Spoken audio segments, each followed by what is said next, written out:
எபிசோட்லப்பா சிவனுக்கும் கண்ணனுக்கும் ஒரு மோதல் நடந்தது. அதில் கண்ணன் தமிழ்நாட்டில் இறந்துட்டார். அவர் இறந்து புதைக்கப்பட்ட இடம் தான் கண்ணம்மாப்பேட்டை. அதுக்கப்புறம் அவருக்கு வைத்தியம் பண்ண இடம் தான் இந்த நம்ம மருந்தீஸ்வரர் கோயில் அப்படின்னு பார்த்தோம். அதுக்கப்புறம் அவரை அடக்கம் பண்ணது திருவல்லிக்கேணி பார்த்தசாரதி கோயில் அப்படின்னு சொன்னீங்க. நினைவாக கட்டினது பார்த்தசாரதி கோயில் அப்படின்னு சொன்னீங்க. இவர் இறக்கும் பொழுது பஞ்சபாண்டவர்கள் பார்த்திங்கன்னா வனவாசத்தில் தான் இருந்திருக்காங்க. கண்ணர் இறக்கும் பொழுது இன்னும் ஒரு 5 வருஷம் இருக்குது முடியறதுக்கு அப்படின்னு சொன்னீங்க. அப்போது முருகர்கிட்ட அவர் என்ன சொன்னார் அதை பற்றி சொல்கிறேன் அப்படின்ற மாதிரி சொன்னீங்க. அதை நம்ம இப்போ பார்ப்போமா? இப்போ முருகர்கிட்ட நீங்கள் தான் இருந்து மகாபாரத யுத்தத்தை முடித்து பாண்டவர்களுக்கு இடத்த வாங்கி கொடுக்கணும்னு சொல்லி தான் இறந்தார். ஓகே. பட் இருந்தாலும் 5 வருஷம் இருக்குது. அதுக்கு இடையில் இல்லை அது ஒரு டீட்டெயிலாக நம்ம பார்க்கலாம் இல்லையா? ஓகே. என்ன பண்ணார் முருகர் இடையில், என்ன பண்ணார், அதுக்குன்னா என்ன ஏற்பாடு பண்ணார் பார்க்கலாம். அதுக்கு முன்னாடி இப்போ இன்றைக்கி கரண்ட் விஷயம் என்னென்னாக்கா வேர்ல்டில் பேப்பரில் டிவியில் எல்லாமே உக்ரைன் வார். ஆமாம். நமக்கு சாதாரண மக்களுக்கு தெரியாத ஆளுங்களுக்கெல்லாம் கூட இப்போ உக்ரைன்னா வேர்ல்டு பூரா தெரிஞ்சு போச்சு. கண்டிப்பாக. அது ஏன்னா அது ரஷ்யாவுக்கும் மிகப்பெரிய ஒரு வல்லரசாக இருக்கக்கூடிய ரஷ்யாவும் உக்ரைன் நாடும் சண்டை போடுது. இதில் அமெரிக்கா மறைமுகமாக தலையிடுது. அந்தாண்ட யூரோப்பு நாடுகள் உக்ரைனுக்கு சப்போர்ட் வருது. இந்த பக்கம் சைனா ரஷ்யாவுக்கு சப்போர்ட் பண்ணுது. இது கொஞ்சம் விட்டால் 3வது உலக போர் போகிறதுக்கு வாய்ப்பு இருக்குதுன்னொடனே உலகத்தில் சாதாரண பாலும் கூட உக்ரைன்னா என்னன்னு கேளுங்க, இப்போதான் சண்டை நடக்குதுங்களா, தானுங்க முடிஞ்சுதா அப்படின்னு கேட்குற அளவுக்கு ஆகிப்போச்சு. நம்ம டீ கடையெல்லாம் கூட அதுதான் பேசுகிறாங்க. அந்த அளவுக்கு உக்ரைன் ஃபேமஸ் ஆயிடுச்சு. இது சூழல். இப்போ அப்படி ஃபேமஸான உக்ரைனுக்கும் தமிழ்நாட்டுக்கும் என்ன சம்மந்தம் இருக்குது அப்படின்னு பல பேருக்கு தெரியாது. பல பேருக்கு இந்தியாவுக்கும் என்ன சம்மந்தனே தெரியாது. அது ஏதோ வெளியில் எங்கேயோ நடக்குது, ஏதோ இருக்குது. நம்ம ஊரில் இருக்கக்கூடிய பிரதமர் மோடி அவர்கள் அது பஞ்சாயத்து பண்ணிகிட்ருக்காரு, கொஞ்சம் சீக்கிரம் சால்வேஷன் வரணும் அப்படின்னு தான் தெரியும் மொழிய. உண்மையிலேயே நமக்கும் தமிழ்நாட்டுக்கும் மிகப்பெரிய உறவு இருக்குது. உக்ரைனுக்கும் தமிழ்நாட்டுக்கும் உறவு இருக்குது. அது என்னன்னு சொல்லுங்கள். அது எப்படின்னு நம்ம பார்க்கணும். உக்ரைன்னா ஆக்ரோஷமானவன், அதை நெற்றிக்கண் வச்சுக்கிறவன், எதிர்க்கு நின்னான்னா யாராக இருந்தாலும் எரிச்சிடுவான். அந்த அளவுக்கு ஒரு ஆக்ரோஷமான ஒரு ஃபயரி மேன். அது வட சொல் தான் அது. அந்த உக்ரைன் அப்படின்றவர் யாருன்னா சிவபெருமான் தான். சிவபெருமானுக்கு அவர் தளபதியாக இருக்கிற வரைக்கும் அவருக்கு பேர் உக்ரைன். காசிக்கு நாட்டுக்கு தலைவரான பிறகு அவருக்கு பேர் காசிராஜன். அப்புறம் அவர் தமிழ்நாட்டுக்கு மீனாட்சி வந்த பிறகு கொஞ்ச நாள் ஆன பிறகு அவருக்கு சுந்தரபாண்டியன் பேர் வந்துடுது. அப்புறம் தட்சிணாமூர்த்தின்னு வந்துடுது. இப்படி படிப்படியாக பல பேர்கள் அவருக்கு வந்திருக்கு. இப்போ பிரம்மாவுக்கு தான் சிவனை இமயமலை பகுதியில் இருக்கிற அவர் ஒரு சின்ன வயசுலேயே எடுத்து அவன் நல்ல ஃபோர்ஸான ஆளாக இருக்கான். அவனுக்கு நல்ல பயிற்சி கொடுத்து கொண்டு வந்தோம்னா பெரிய ஒரு வேரியராக வருவான். இவனை வச்சு இந்த திருமாலை 2ல் 1 பார்த்துடலாம். ஏன்னா இவங்க உள்ளூர்காரங்க வெளியூர்காரன்ற பிரச்சனை வருது. நம்மளை வெளியூர்காரன்னு சொல்லி அடித்து துரத்துறானுங்க யார் இந்த திருமால் கூட்டம் அப்படின்னு நினச்சி திட்டமிட்டு அவர் நல்லா பயிற்சியெல்லாம் கொடுத்து அவரை பயன்படுத்தி அடிக்கிறாங்க. அடித்தா திருமால் அந்த இவர் கூட நிற்க முடியல அந்த போரில். அவங்களாம் எத்தியோப்பியா அந்த பக்கம் போய் ஆப்பிரிக்கா பக்கம் ஓடிக்கிறாங்க. அப்படி இருக்கும்போது அவர் யூரோப்பு பூரா ரவுண்ட் அடிக்கிறாங்க. யார்? பிரம்மா அவரை வச்சுக்கிட்டு. ஏன்னா சரியான ஒரு ஆள் கிடச்சிருக்கான்ல, ஒரு நல்ல குதிரை கிடச்சுன்னா ரொம்ப தூரம் வரைக்கும் ட்ராவல் பண்ணும் இல்லையா? அதனால இவர் பயங்கரமாக அவனை பயன்படுத்தி யூரோப்பு பூரா ஒரு கண்ட்ரோலில் கொண்டு வர்றார். ஏன்னா பிரம்மாவுடைய சொந்த ஊர் ஜெர்மன், ஆரியர்களுடைய பூமியை இல்லையா? அதனால அது தன்னுடைய பூர்வீக மக்கள் எதில் இருக்காங்கன்னா எகிப்தில் அடிமையாக இருக்காங்க கொஞ்சம் பேர் இல்லையா? அவங்களாம் கொஞ்சம் விடுதலை பண்ணுறாரு. யாரும் சிவனை வச்சு விடுதலை பண்ணிவிட்டு நீ எல்லையிலே இரு, நீ யூரோப்பால். இப்போ இவருக்கு நம்ம பிரம்மாவுக்கு இந்த உலகத்தையே ஆளணுன்ற எண்ணம் அவருக்கு மேப்பை கையில் வச்சுக்கிட்டே தெரிகிறாள் அவர் இல்லையா? இந்த உலகத்துக்கு இப்போ ஏன்னா அவர் சிந்திக்க ஒருவர் இல்லையா? அப்படி ஃபுல் டைம் சிந்தனைவாதி. அதனால என்ன பண்ணாருன்னா நீ உக்ரைன் நாட்டில் ஒரு தலைநகரத்தை உருவாக்கி அது உக்ரைன்னு பேர் வைக்கிறாங்க. யார்? சிவனுடைய பேரை வைக்கிறாங்க.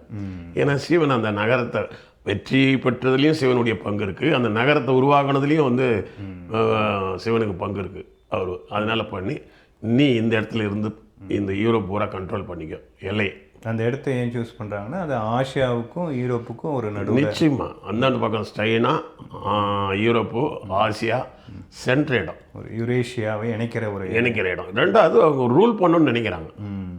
உலக அரசியல் கொண்டு வரணும்னு நினைச்சதும் திட்டமிட்டு அங்கே இல்லைன்னா நகரத்தை எதுக்கு உருவாக்க போகிறாங்க? போனோமா, சாப்பிட்டோமா, டிஃபன் சாப்பிட்டா செட்டு நான் எண்ணம் இல்லை. நல்லா நகரத்தை உருவாக்குறாங்க. அந்த நகரம் எப்படிப்பட்ட ஒரு சரியான நகரமாக இருந்தால் இன்னும் 3000 ஆண்டுகளாக அது அது அது இன்னும் இருக்குது, கரண்ட்லேயும் இருக்குது. எவ்வளோ பேர் அப்படியே பாதுகாக்கப்படும். எவ்வளோ நகரங்கள் வந்து காணாமல் போனதெல்லாம் இருக்குது.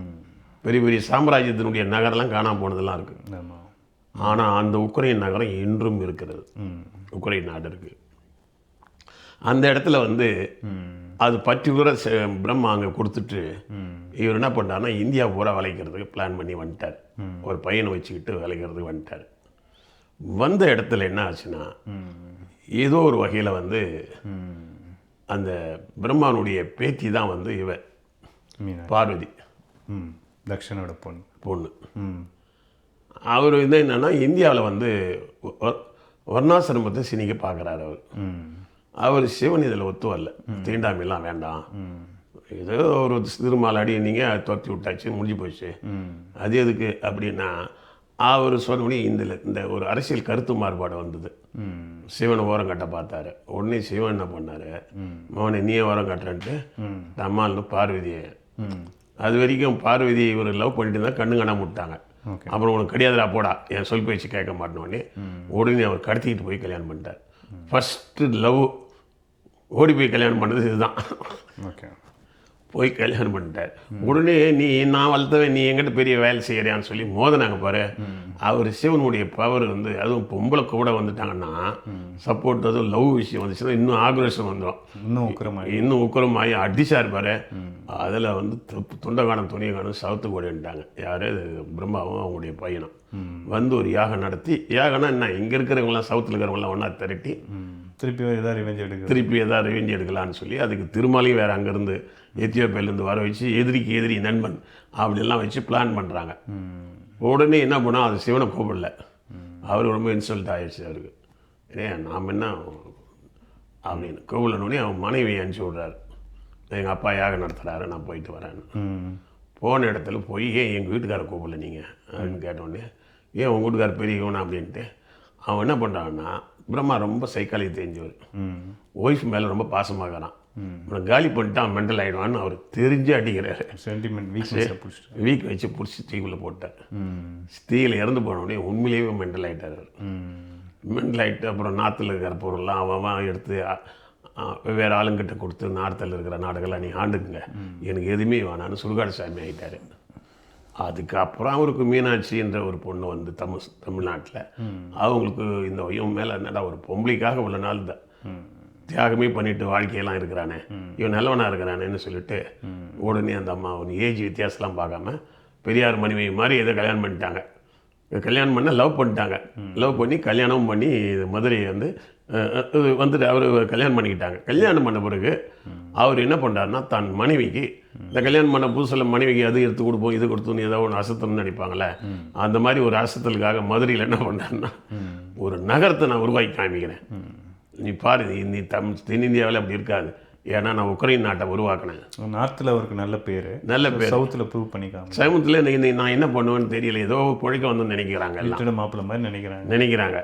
அதனால எனக்கு ஏதோ சுத்து இல்லை, நான் பிசைக்காரன் நினைக்கிறாங்க. இல்லை, நான் என் செயல் என்னென்னு காமிக்கிறேன்னு மதுரையில் இறங்கி வைகையில் அவரே திட்டமிட்டு பிளான் போட்டு அற்புதமான வந்து ஒரு நகரத்தை உருவாக்கிறார். அதுக்கு நீர்ப்பாசனம் அதெல்லாம் பிரமாதமாக உருவாக்கிறார். உருவாக்கின பிறகு அது வரைக்கும் அவருக்கு பேர் உக்ரன். இப்போ திருவிளையாடல் புராணத்தை எடுத்து பார்த்தீங்கன்னா சிவபெருமானுடைய பேர் வந்து உக்கிரப்படல், அதாவது உக்கிரபாண்டியன் படலம், உக்கிரப்படலம் அப்படின்னு தான் இருக்கும் சிவனுக்கு. ஏன்னா அதுக்கு அப்புறம் என்ன ஆயிடுச்சுன்னா, இவர் இந்த மீனாட்சி கல்யாணம் பண்ண பிறகு அப்புறம் பாண்டிய நாட்டுக்கு ராஜாவா அவர் ஆகிட்டு இந்தியா பூரா தலைவர் ஆகிற சூழ்நிலை. அப்போ அவருக்கு ஒரு பட்டப்பேர் வருது. அவர் வந்து கொஞ்சம் ஒரு ஒரு வார் ட்ரெஸ் தான் போட்டிருப்பார். மன்னராக ஆகிட்டா என்ன ஆகணும், நல்ல ரிச் ட்ரெஸ் அதெல்லாம் போட்டு ஒரு மாதிரி ஆனவனே ரொம்ப பிரமாதமாக இருக்கார். ஏன்னா ஆள் கொஞ்சம் பர்சனாலிட்டியான ஆள், ஒரு ஜெயஜாண்டிக்கா நல்லா இருக்கிறானே. சுந்தரபாண்டியன் அழகா அழகு அழகு பாரியா, நீ சும்மா நீ புளித்தோலை போத்துக்கிட்டு அப்படி இப்படின்னு இருக்க, இப்போ ட்ரெஸ்ஸை போட்ட பிறகு கிராப்லாம் வெட்டி விட்டு கொஞ்சம் நல்லா காட்டின உடனே என்ன ஆகி போச்சுன்னா, சிவாஜி கணேசன் ஆரம்பத்தில் டொக்கு மாதிரி இருக்கும், பேசலாம் கொஞ்சம். அதே ஒரு காலகட்டத்தில் வீரபாண்டிய கட்டமெல்லாம் வரும்போது அவர் சும்மா அவர் கம்பீரம் வரல, அந்த மாதிரி இவர் வந்துட்டார். அவர் உண்மையான சிவாஜி கணேசன் அதில் தான் நடிச்சு பெரிய ஆளானார் திருவிளையாடல். அந்த மாதிரி உண்மையிலேயே ஒரு சிவன் வேஷம் போட்டால் ஒரு கம்பீரம் கிடைக்கும். ஓகே, அவர் நட உடை ஃபைட்டு ஸ்டைலு டான்ஸு கிராண்டியர் சகலகலா வல்லவன் அவர். அவர் வந்து அப்படி இருக்கும்போது இவர் வந்து அந்த பதவிக்கெல்லாம் வந்துடுறாரு அவர். அப்போ உக்கிரபாண்டியன்ற பேர் சுந்தரபாண்டியனாக மாறுது. ஓகே, இப்போது பல பேருக்கு வந்து அந்த உக்கிரன்ற நகரத்தை சிவன் தான் உருவாக்கினார்னே தெரியாது. அதுக்கு நம்ம தமிழ்நாட்டுக்கோ இல்லை இந்தியாவுக்கோ தொடர்பு இல்லை. அப்படி இந்தியாவுக்கே தொடர்பு இல்லைன்னு பல பேர் நினைக்கிறாங்க. ஒருவேளை வடநாட்டில் இருக்கிற புராணவாதிகளுக்கு ஏதாவது தெரிஞ்சிருக்கலாம். அது வேணும்னே கொண்டு பிஜேபியில் இருக்கிற சில ஆளுங்க அது தெரிய வேணாம், உண்மை தெரிஞ்சதுன்னா அப்புறம் தமிழ்நாட்டுக்கு தொடர்பு இருக்குன்னு தெரிஞ்சிடக்கூடாதுன்னு ஆஃப் பண்ணிடுவாங்க. ஏன்னா ஏற்கனவே உனக்கு கொரியா ராணின்னு ஒன்று இருக்குது, அது இங்கேருந்து நம்ம கோயம்புத்தூர் பக்கத்துலேருந்து போச்சு, அது கொங்கு மண்டலத்துலேருந்து போச்சு. அதை என்ன சொல்கிறாங்கன்னா அது வந்து டெல்லியிலேருந்து தான் போச்சு அப்படின்னு வரலாற்றை திருப்புறாங்க. ஏன்னா இங்கேருந்து போச்சு கொரியா ராணி அப்படின்னா கொரியாவுக்கும் தமிழ்நாட்டுக்கு தொடர்பு வந்துச்சுன்னா வடக்கு தேஞ்சிடும். அதனால என்ன பண்ணுறாங்கன்னா அதை வரலாற்றை வந்து ஆட்ட போகிறதுன்னு இல்லை, அந்த வேலையை அவங்க செய்கிறாங்க. அதே மாதிரி சிவன் விஷயத்தில் சிவனுக்கும் தமிழ்நாட்டுக்கும் தொடர்பு இருக்குதுன்னு தெரிஞ்சிச்சுன்னா அப்புறம் தமிழை வந்து என்ன பண்ணுவான், நான் உலகத்தில் நான் தான் ஆண்டான்னு ஏற்கனவே சொல்லிட்டு இருக்கிறான். சிந்து சமவெளி நகரம் எந்தான்னு வேறு சொல்கிறான். கல் தோன்றி மண் தோன்றி. ஆமாம் ஆமாம், ஏற்கனவே கந்தகார் வந்து முருகன் போய் அங்கே ஒரு நகரத்தை உருவாக்கினாரு, உலகம் சுற்றி வந்தார்னு வேறு சொல்லிட்டு இருக்கிறான் இல்லையா. அவர் கந்தன் வேறு ப்ரூஃப் ஆகிருக்காது, அவர் கந்தன் பேர் அங்கே கரெக்டாக இருக்குன்னு. அப்புறம் அந்த இந்த ஒரு ஊர் ஒன்று இருக்குது பக்கத்தில், என்னது ஒரு சின்ன ஊர் குர்திஸ்தான். இந்த குர்திஸ்தானில் இருக்கிற மக்கள் வந்து இப்போ திடீர்னு இப்போ நிறைய யூடியூப்லாம் போட ஆரம்பிச்சு, நாங்கள் மயிலை தான் கும்பிடுவோம், மயில் தான் எங்களுடைய வாகனம், எல்லாம் பட்டு புடவை கட்டிட்டு எல்லாம் இருக்கும்போது இவங்க யாரா என்னன்னு எல்லாம் ஒரு குழப்பம் வருது. இது முருகர் காலத்தில் போய் என்ன பண்ணியிருக்காங்கன்னா அங்கே இருந்த மக்களை அவன் என்ன பண்ணுறான்னா இவனுக்கு தெரிஞ்சு போச்சு, இல்லை இந்த பக்கத்துலேருந்து வந்த ஆளுங்க தமிழ்நாட்டிலேருந்து இமயமலை வழியாக அங்கே வந்த குரூப்பு, முருகர் ஓகோன்னு இருந்தபோது, சிவன் ஓகோன்னு இருந்தபோது, திருமால்லாம் ஓகோன்னு இருந்தபோது இந்த வந்த குரூப் இது இவங்கெல்லாம் ஆட்சியில் இருக்கிற வரைக்கும் ஓகே. அதுக்கப்புறம் எல்லாருமே தலையில் தட்ட ஆரம்பிச்சிட்டாங்க. அதனால் இது என்ன பண்ணிட்டாங்கன்னா இவங்களுடைய இடத்த பிடிங்கிடுறாங்க. இந்த ஒவ்வொருத்தரும் ஈரான் ஒரு பக்கம், ஈராக் ஒரு பக்கம், எல்லாம் பிடிங்கி கடைசியில் அவங்களுக்கு ஒரு தனி நாடுன்றதே ஒரு போராட்டமான ஒரு சுருங்கி இது யாரோ ஒரு பிழைக்கு போனவன் மாட்டிக்கிட்டு முடிப்பான் தெரியுமா வெளியூரில், அந்த மாதிரி சிக்கலில் தான் ஒரு உணர்வுபூர்வமாக இந்த கடவுள். ஆனாலும் அதையும் மீறி அவங்க என்ன பண்ணுறாங்கன்னா அந்த உணர்வுபூர்வமாக அந்த வழிபாட்டில் பர்டிகுலராக பட்டு புடவை அழகாக கட்டி அந்த விளக்க குத்து விளக்க வச்சு கும்பிடுத்த வச்சு ஆஹா மயில் குத்து விளக்கு, ஆமாம், அதை வந்து பாதுகாத்து ஆழி வச்சுருக்காங்க. ரெண்டாவது தட்டு. இப்போ நானே ஒரு போட்டி இதில் கலந்துக்கிட்டேன், ஒரு ஒரு ஃபங்க்ஷனில். எனக்கு பரிசு எதை கொடுத்தாங்கன்னா அந்த மயில் இருக்கு இல்லையா, மயில் தட்டு இல்லையா, அந்த தட்டு கொடுக்குறாங்க. இந்த தட்டு என்ன மயில் போட்டு தட்டு இருக்குன்னா, இல்லை இது அந்த ஊரில் இருக்குன்னு தோகை விரிச்ச மாதிரி இருக்குது அப்படின்னும் போது அது உலகம் போகிற அவங்க ஏதோ ஒரு வகையில் மூச்சு விட்டுக்கிட்டே இருக்கிறாங்க. நான் ஒருத்தவங்க தண்ணியில் முழுகிட்டு இருக்கிறேன், நான் யாருன்னு தெரிஞ்சுங்க எல்லாம் மறைஞ்சா அந்த பழைய அது அந்த யூடியூப் வந்த பிறகு இது கொஞ்சம் ஈஸியாக இருக்குது. எங்கேயாவது ஒரு இடத்துல போட்டு விட்டு எவனா ஒருத்தர் நோண்டும் போது அது கிடைக்குது, அது தோண்டி எடுக்க யூடியூபே நம்மளுடைய வரலாறை வெளியில் கொண்டு. அப்படி இருக்கும் பொழுது இந்த உக்ரைன்ன்றது நமக்கும் அவங்களுக்கும் தொடர்பு இருக்குதுன்றது இதை வந்து இந்த யூடியூப் வந்த பிறகு வருது. இப்போ இங்கேயே பல பேர் உக்கரன்றனால தான் ஒரு உக்கரப்பா குமாரன் ஓகே. இப்போ முருகர் என்ன பண்ணுறாருன்னா அப்பா வந்து அங்கே வடநாட்டில் இருக்கும்போது உக்கிரன்ற நகரை உக்ரைனை உருவாக்கினார். உருவாக்கிட்டு அப்புறம் வடநாட்டிலேருந்து சவுத்துக்கு வந்துட்டார் அவர் உக்ரைன். அதனால் என்ன பண்ணுவாங்கன்னா எப்பயுமே அப்பா அவனுடைய பட்ட பேர் ஏதாவது ஒன்று பையனுக்கு வைப்பாங்க. ஒரு 5 பேர் இருக்குதுன்னு வச்சுக்கா, அதில் ஒரு பேரை வைப்பாங்க. அதில் இப்போ சன் ஆஃப் விஷேகர். ஆமாம் ஆமாம், உக்கிரகுமாரன். ஏன் அந்த உக்கிரகுமாரன் பேர் வச்சுக்கிட்டாருன்னா நான் அவர் போட்ட மாதிரி நான் ஒரு தலைநகரத்தை போட போகிறேன்ற ஒரு அத்தாட்சி தான் இல்லையா. அப்போ அவர் என்ன பண்ணாருன்னா, அவர் அங்கே ஒரு நகரத்தை உருவாக்கிட்டு தமிழ்நாட்டுக்கு வந்தார். இவர் இங்கிருந்து போய் அங்கே ஒரு காந்தகாரன்னு ஒரு நகரத்தை உருவாக்கி பக்கத்திலே வந்து அடி போட்டு வர்றார். இது அவங்க 2 பேரும் வந்து ஈக்குவலாக எப்படி ராஜராஜ சோழன் ஒரு கோயிலை கட்டினார், ராஜேந்திர சோழன் ஒரு கோயிலை கட்டினார், பாபர் அக்பர்லாம் எப்படி மாறி மாறி கட்டினாங்களோ அதே மாதிரி இவங்க வந்து ஒரு வம்சாவழிக்குள்ளேயே வந்து ஒரு போட்டி. யார் வந்து அவங்களுக்கு ஒரு தனி ஐடென்டிட்டி விட்டு கொடுத்தாங்க. ஒற்றுமை இருக்குது, ஆனால் இது இருக்குது, ஏதாவது சாதிச்சா லெகசி பில்ட் பண்ணுறாங்க. இப்படித்தான் வந்து அந்த உக்ரைன் அங்கேருந்து போச்சு அது இல்லையா, இப்படி வந்துச்சு. இப்போ இந்த பாருங்கள், சவுத்தில் வந்து அந்த கன்னியாகுமரி கிட்ட உக்கரக்கோட்டைன்னு ஒன்று ஊர் இருக்குது. உக்ரைன் கோட்டை. ஓகே, அது எப்படி வருது அங்கே உக்ரைன் கோட்டை? அப்போ வந்து என்னென்னா, இவர் மதுரையில் வந்து சுந்தரபாண்டியன் ஆகிறதுக்கு முன்னாடி அந்த உக்ரைன் கோட்டை கட்டியிருக்காரு. யார்? சிவன் வந்து ஒரு ஆர்டிக்.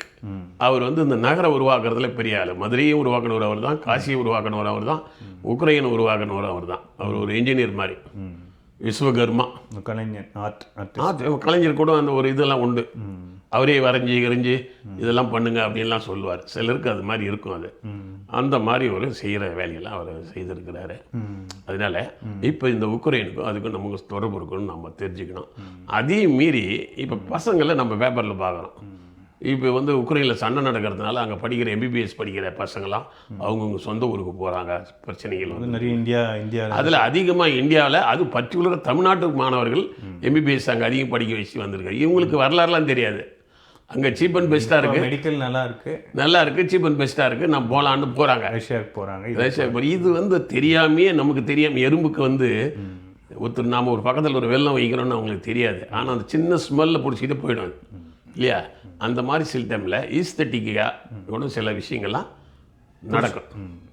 அது நடக்கும். இது ஒரு ரிவைவ் ஆகுது அந்த தொடர்பு வந்து உக்ரைன். நான் அதை பார்த்து தான் நான் கொஞ்சம் உள்ளே போனேன் இல்லையா. ஏன் பர்டிகுலர் எங்கே போகிறாங்க, ஏற்கனவே உக்ரைன் இருக்கு, நான் புராணம் வேறு படிப்பேன், ஹிஸ்ட்ரி படிப்பேன், இதில் வந்து லிங்க் இருக்குன்னு பண்ணும்போது தான் உக்ரைனுக்கும் நம்ம தமிழ்நாட்டுக்கும் உள்ள உறவு வந்து எனக்கு இதுவாச்சு. இதனால நீங்கள் கூட ஒரு யூடியூபர் கூட காமிச்சிங்க, உக்ரைன் வேலன்னு ஒரு. ஆமாம், யூடியூபர் வந்து அவர் சவுத்து. அதான் இதை பற்றி ஏதோ பேசி அவர் உக்ர வேலைன்னு பேர் போட்டிருந்தார். இருடா நான்னாக்கா, இல்லை சார் எனக்கு அது அந்த பேர் வந்து இந்த பக்கத்தில் ஃபேமஸ், அதனால் உக்ர வேலைன்னு போட்டுருக்காங்க. அப்போ அந்த உக்கிரன்றது தமிழ்நாட்டில் அது சிவனுடைய ஆரம்பகால பேர். அதனால் நமக்கும் உக்ரைனுக்கும் நீண்ட தொடர்பு. அதாவது வந்து இது வந்து வெறும் அதாவது உக்ரைனுக்கும் இந்திய வரலாறுக்கும் சம்மந்தம் இருக்கிற மாதிரி உக்ரைனுக்கும் இந்த தமிழர் நாகரிகத்துக்கும் இல்லையா பயங்கரமான சம்மந்தம் இருக்குது. நிச்சயமாக இந்த உறவு இல்லைன்னா எப்படி முருகருக்கு தைரியம் வரும்? ஏற்கனவே வேர்ல்டு போகணுன்ற ஆசையே வரும். ஏன் எப்படி வரும்?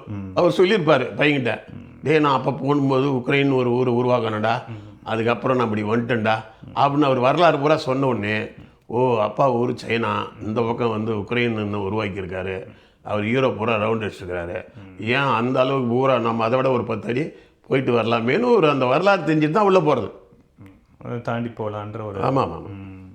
ஒருத்தன் மெட்ராஸுக்கு கிராமத்துலேருந்து வந்தான்னா அப்புறம் அடுத்த தினம் சீக்கிரமாக வந்துடும், ஓ இங்கே தான் போனால் வேலை கிடைக்கும் அப்படின்னு. அந்த மாதிரி இவங்க ஒரு பெரிய விஷயம். அதனால் ஆனால் வந்து இப்போ இந்த இது சொன்னீங்க, நம்ம இப்போ திமுக ஆட்சியில் பார்த்திங்கன்னா ஒரு 10 கோடி ஒதுக்கி அங்கே சிந்து சமவெளியில் வந்து ஆராய்ச்சி பண்ணுறேன் அப்படின்னு ஒதுக்கி அதெல்லாம் பண்ணாங்க. ஆனால் அது எப்படி இருக்குன்னா, அது ஒரு சிந்து சமவெளி நாகரிகம் ஆல்ரெடி வந்து தமிழர் நாகரிகம் அப்படின்றது பல ஆராய்ச்சிகள் பண்ணப்பட்டு நிறுவி இருக்குது. அதை வந்து திசை திருப்புற மாதிரி வந்து அது எங்கேயோ அங்கேருந்து தான் தமிழர் நாகரிகம் சிந்துவெளியிலேருந்து தான் இங்கே வந்ததுன்ற மாதிரியும் ஒரு ஒரு பாலகிருஷ்ணன் ஒரு ஆராய்ச்சியாளர் இருக்கார். அவர் மிகப்பெரிய ஆராய்ச்சியாளர் தான், அதில் ஒன்றும் சந்தேகமே இல்லை. நிறைய வந்து அவர் வந்து ஆஃபீஸராக இருந்தார், ஐஏஎஸ் ஆஃபீஸர் இதாக இருந்தார் அவர். அப்புறம் ரிட்டையர்டுக்கு அப்புறம் வந்து இதை வந்து நிறைய பண்ணார். அவர் என்ன நினைக்கிறாருன்னா, சிந்துவெளியும் இது நம்ம மதுரை பக்கத்தில் இருக்குதே கீழடியும் இதுக்கும் எப்படி தொடர்பு இருக்குது அப்படின்னு எழுதுறாரு. அவர் எழுதுனவர் கீழடிக்கும் சிந்துவெளின்னு எழுதினா பரவாயில்ல, அவர் சிந்துவெளியும் கீழடியும் எழுதுனதில் என்ன இருக்குன்னா, அங்கேருந்து அங்கே வந்தது நாகரிகன்ற மாதிரி, அங்கே போனதுன்னு இல்லாமல் அங்கேருந்து வந்ததுன்ற மாதிரி கொஞ்சம் ஃபேவராக கொஞ்சம் எழுதிட்டார் அவர் எழுதியிருக்கிறாரு. அப்போ ஏற்கனவே வந்து அது வந்து சிந்துவெளி நாகரிகம் வந்து ஆரியர் நாகரிகம்னு ஒரு காலகட்டத்தில் 300 வருஷத்துக்கு முன்னாடி சொன்னாங்க. அவன் பிரிட்டிஷ்காரன் காலத்தில் அந்த மாதிரி காலத்தில். அதுக்கப்புறம் அதை மாற்றி பிரிட்டிஷ் காலத்துலேயே அப்புறம் பின்னாடி என்ன வந்துச்சுன்னா இல்லை அது வந்து திராவிடர் நாகரிகம்னு சொன்னாங்க. அதுக்கப்புறம் ஆராய்ச்சியாளர்கள்லாம் உள்ளே புகுந்து என்ன சொல்லிட்டான், அங்கே முருகன் சிவனுடைய அடையாளங்கள்லாம் நிறைய இருக்குது, இதெல்லாம் அதெல்லாம் இருக்குது, இதெல்லாம் வச்சுட்டு இது தமிழர் நாகரிகம்னு ப்ரூவ் பண்ணிட்டாங்க. இது எவ்வளோ பேர் வந்து இதில் ஆராய்ச்சியில் செய்துட்டாங்க. இதை ஒரு ஆராய்ச்சியில் வந்து சிந்து சமவெளி தமிழர் நாகரிகம்னு போட்டுட்ட பிறகு ஏன் அதை வைக்கிறாங்கன்னா, இங்கே குமரிக்கண்டன் ஒன்று இருந்தது, குமரிக்கண்டத்து நாகரிகம் அப்படியே கொஞ்சம் சுருங்குது, கடல்கோள் வருது, அதனால் மக்கள் வந்து டுவர்ட்ஸு இமயமலை பக்கம் போக வேண்டிய கட்டாயம் வருது. அப்படி போகும்போது சிந்தில் போய் சிந்தில் இருக்கிறவங்களும் அவங்களும் அப்படி லிங்க் ஆகிறாங்க. அதனால் இந்த குமரிக்கண்ட நாகரிகம் தான் பழசுது. ஒரு கிட்டத்தட்ட பார்த்தீங்கன்னா ஆரியர் வருவதற்கு முன் 50,000 ஆண்டுகளுக்கு முன்னாடி இருக்குதுன்னு நிறைய பேர் அதை குமரிக்கண்ட வரலாறுன்னு ஏகப்பட்ட புத்தகம் எழுதியிருக்கிறாங்க எல்லாம். இது யார், நம்ம விட ரஷ்யன்ஸ் இருக்காங்கள்ல, அவங்க ஆராய்ச்சி பண்ணி இங்கே ஒரு குமரிக்கண்டன் ஒன்று இருந்தது போச்சுன்னு தான் அவனுடைய வரலாறில் ரொம்ப அழகாக சொல்லியிருக்கிறாங்க. அப்படி இருக்கும்போது இவர் திடீர்னு அங்கேருந்து இங்கே வந்ததுன்னா இந்த வரலாறை புரட்டி திருப்பி வந்து ரிவீல் ஏதாவது குழப்பற மாதிரி இருக்குது. சிவன் மூலயமா இங்கே வந்ததையோ இல்லை திருப்பி முருகர் மூலயமா அங்கே போனதையோ சொல்கிற மாதிரி இல்லாமல் ஏதோ அங்கேருந்து இங்கே வந்த மாதிரி ராமாயணத்தில் சொல்கிறாங்கல்ல, அங்கேருந்து வந்தாங்க ஒரு குரங்கு இங்கே இருந்தது, அது மூலியமாக போய் சண்டை போட்டாங்கன்னு சொல்கிறாங்களே, அந்த மாதிரி ஆகிடக்கூடாது. இவங்க தமிழ்நாடு அரசு வந்து ஒரு 10 கோடி ஒதுக்கி இருக்கு எந்த ஆராய்ச்சிக்கு, சிந்து சமவெளி ஆராய்ச்சி. அது நம்ம வரவேற்கிறோம். ஏன்னா ஆராய்ச்சிக்கு ஒரு பணம் ஒதுக்குறன்றது ரொம்ப முக்கியம். வரலாறு எப்படி கீழடிக்கு கொஞ்சம் செலவு பண்ணுறாங்க, அது பண்ணுறாங்கன்ற மாதிரி. ஏற்கனவே 2 ஆராய்ச்சி இது இருக்குது. எது அந்த இது இருக்கு இல்லையா, கன்னியாகுமரி பக்கத்தில் ஆதிச்சநல்லூர் ஆராய்ச்சிக்கே நிறைய இன்னும் செலவு பண்ணணும். அது முழுமையாக எடுக்கலை. இவங்க சுடுகாடு மாதிரி வச்சுருக்கிறாங்க. அங்கே தான் மகாபாரத யுத்தமே நடந்ததுன்றதை நிறைய பேர் ஆதி வரலாறே அங்கே தான் இருக்குது. ஆதி மகாபாரத யுத்தமே அங்கே தான் நடந்ததுன்றது நம்மகிட்ட இருக்குது. ஆதிச்சநல்லூர் வந்து தமிழருடைய வரலாறு. அது வந்து அழகாக முத இந்தியாவில் வந்து ஒரு எடுக்கப்பட்ட ஒரு 45 சுதந்திரம் வரதுக்கு முன்னாடியே எடுக்கப்பட்டது. ஆனால் அதுக்கு நிறைய செலவு பண்ணி எடுத்தால் அங்கே தான் மகாபாரத யுத்தம் நடந்துன்றதே வெளியில் வரும் இல்லையா. வரலாறு தமிழ்நாடுலேருந்து தான் ஆரம்பிக்கும். ஆமாம், அதை வந்து அதை ஆராய்ச்சி பண்ணலை, அதை அங்கேருந்து வந்தது மாதிரி வந்த மாதிரி காமிக்கிறாங்க.